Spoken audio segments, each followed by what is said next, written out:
Thank you, Mr Speaker. My question is to the Treasurer.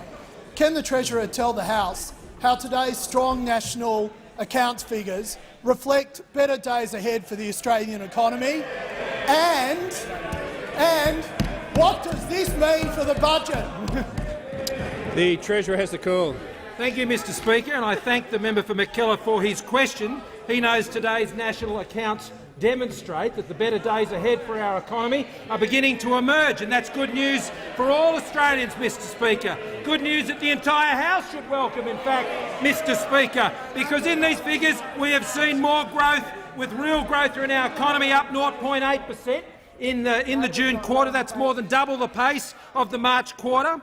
In year average terms, that's 1.9% growth over the course of the year, which is above the forecast for that year, which we had in the budget of this year, coming in ahead of the budget. And of course, the nominal growth in our economy came in on forecast at 6%, Mr Speaker. 6% nominal growth in our economy. There's more investment.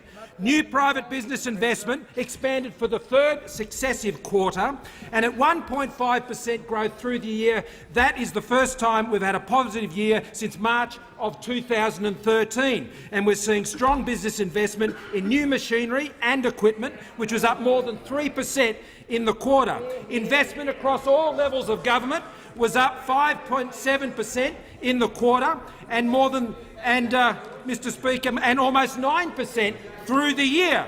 And there's more to come, because there's $75 billion worth of infrastructure like the projects the minister was just referring to come to our economy. And defence investment is up 26.3% in the quarter, part of our industry plan for defence that is driving jobs and growth in our economy. There's stronger exports. They grew by 2.7% in the June quarter, despite the disruptions and the tragedies of Tropical Cyclone Debbie.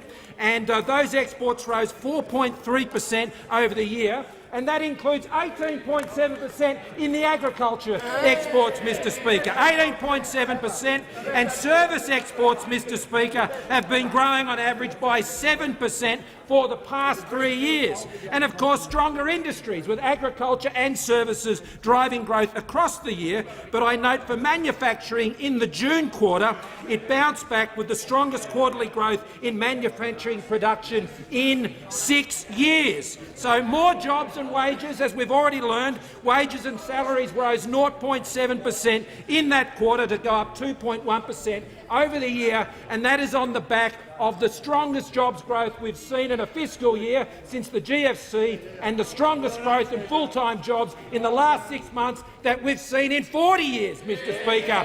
This is the product of the economics of opportunity triumphing over the politics of envy, Mr Speaker, which is driven by the Labor Party on that side of the House. And these figures show us that last year's budgeted outcome will be bettered when the final outcome comes out in a few months' time. A stronger budget, more jobs, more growth, more exports, more investment. The member